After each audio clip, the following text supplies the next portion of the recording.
Our approach is that other provinces must also succeed, because if they don't succeed, you will then have a problem of in-migration. And that creates a lot of problems for us, because it means more kids want schools, more people want clinics and hospitals.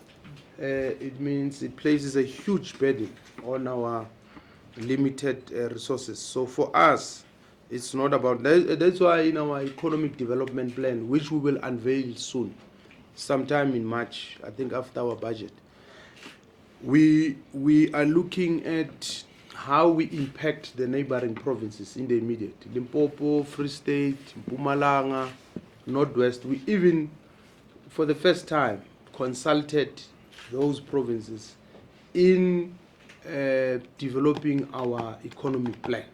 It was not a Gauteng economic plan, because whether you like it or not, when you are in Mpumalanga, whatever happens at Gauteng impacts you.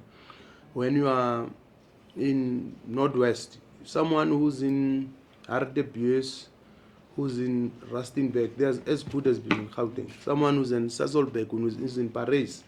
So it's not so much about Gauteng telling others what to do. It's how we cooperate with them.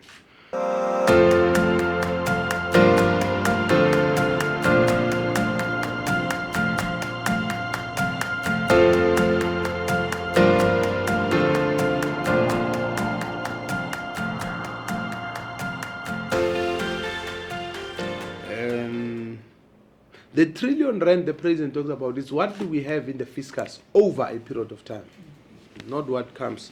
So you use that trillion rand to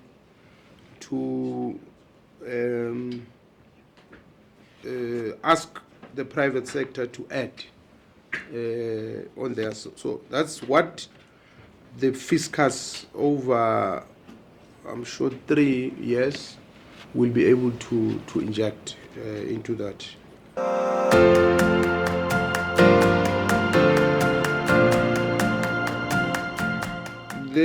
The township economy, it's very important to understand, because sometimes people think that township economy is about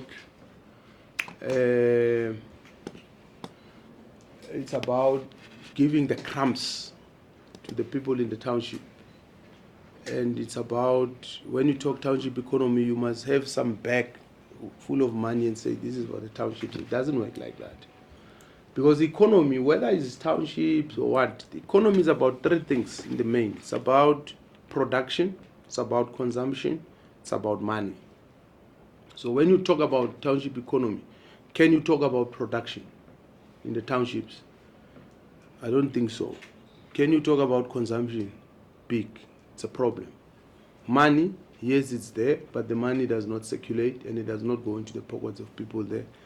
It leaves the townships because of the presence of your big retailers who are there, who live with it and all that. So when you talk about township economy, talk about real economy, making sure that these 3 things you're talking about, there must be production. So that the entrepreneurs in the township must not be limited to owning taxis, taverns, and spaza shops only.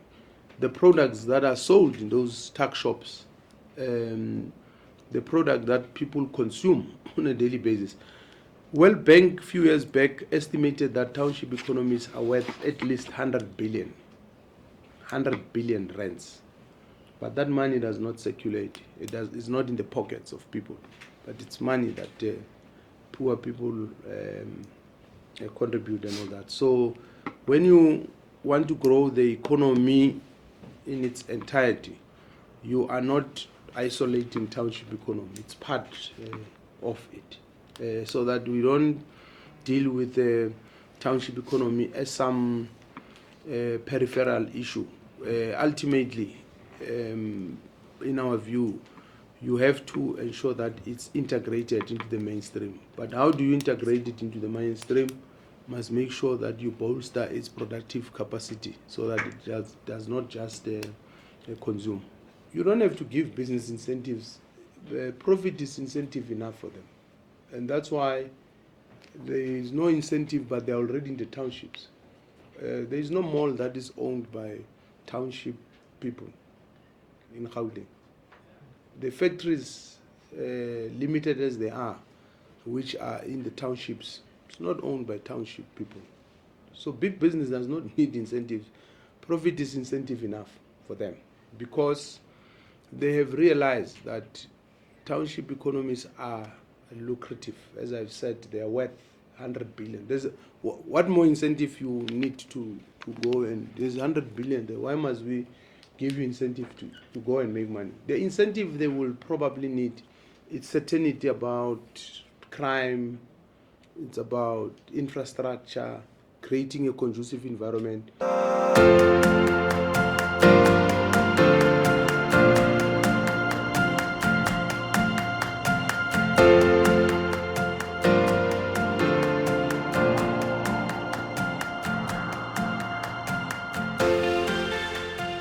There is an explanation, and whether that explanation is justified or not, and whether that explanation helps or not, it's something else. We need to firstly create context, and the first important thing is that Gauteng as a province, in 1994, Gauteng had 7 million people. In 1994, that's 34 years back. Today, Gauteng has got 16 million people. And the land size of Gauteng has not increased. As you know, the land size of Gauteng has always remained the smallest in the country. So what does that mean? It means it puts huge pressure on the infrastructure, whether it's roads, whether it's sanitation, whether it's water and all that. So that's the first thing. The second thing is that when you look at the performance of the economy, in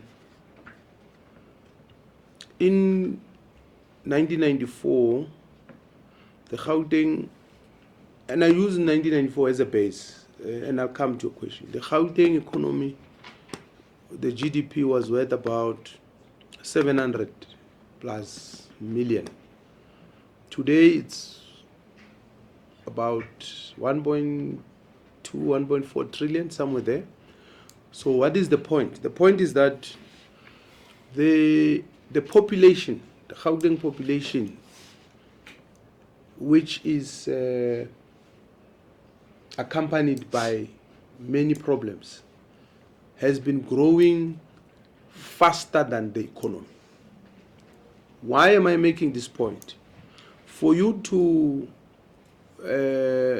get money to be able to deal with infrastructure and all that, you collect taxes.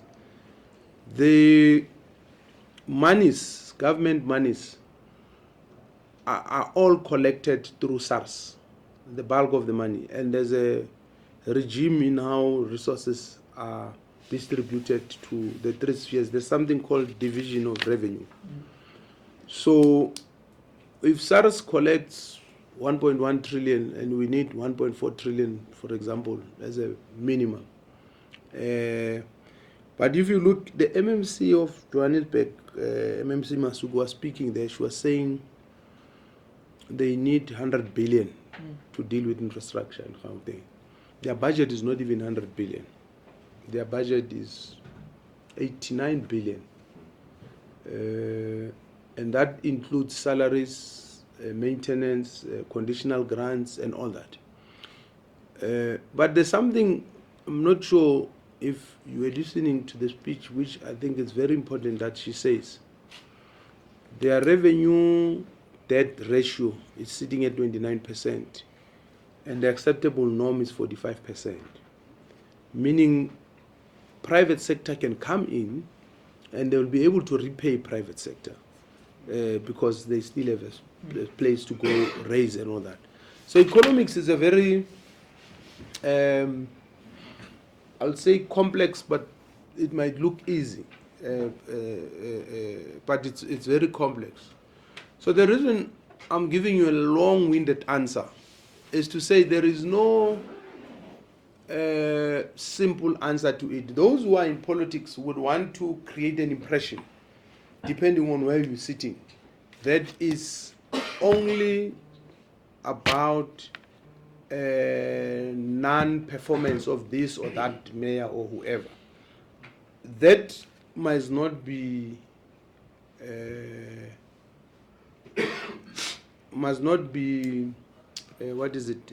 discounted. It could be possible.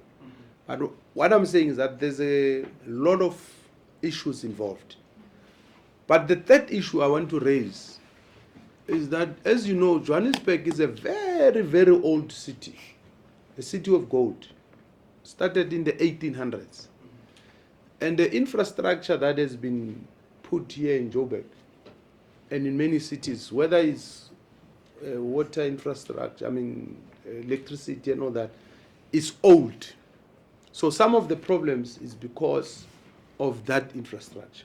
And that's why most of the municipalities, when you look at the reports that they give, their water losses are huge.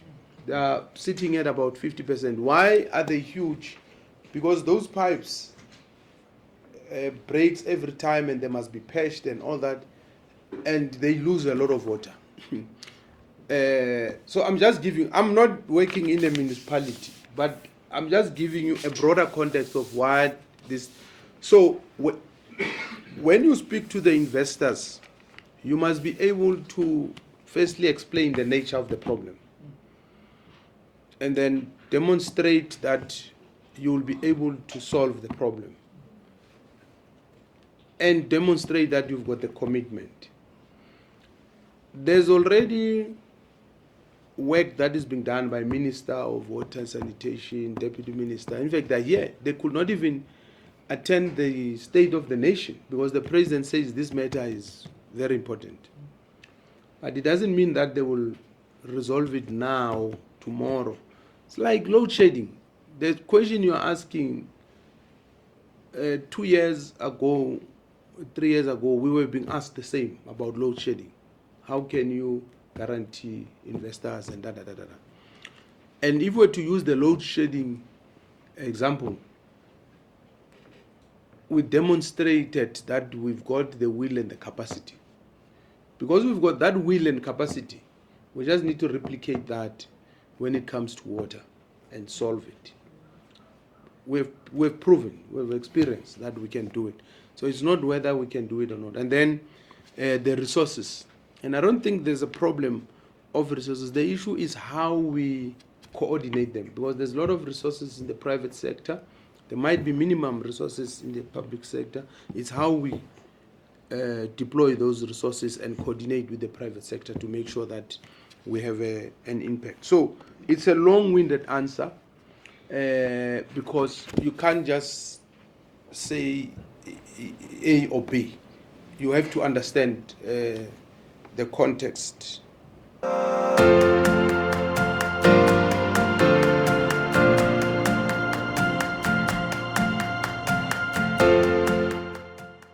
Well, I always say Gauteng can compete with any of the provinces. The Western Cape economy is too small to compete with Gauteng economy. It will take them 100 years to get Gauteng, and I'm not being arrogant about it. When you look at the numbers, Western Cape and KZN combined, they are still not bigger than Gauteng.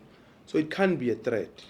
That's one. But two, one of the industries that Western Cape is doing well on is the BPO industry, the business processing. That's why we even went to Western Cape and check how they do it and all that. And the good thing about the BPO industry is that it absorbs a lot of people, especially young people. And that's why we will also be focusing on it.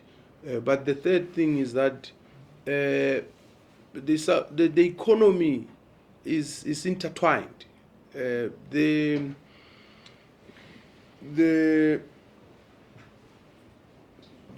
separation, I think it's a bit artificial, if I was to put it that way. Because when you look at the GDP of the country and all that, you aggregate what happens everywhere and all that. So it's artificial, and I don't think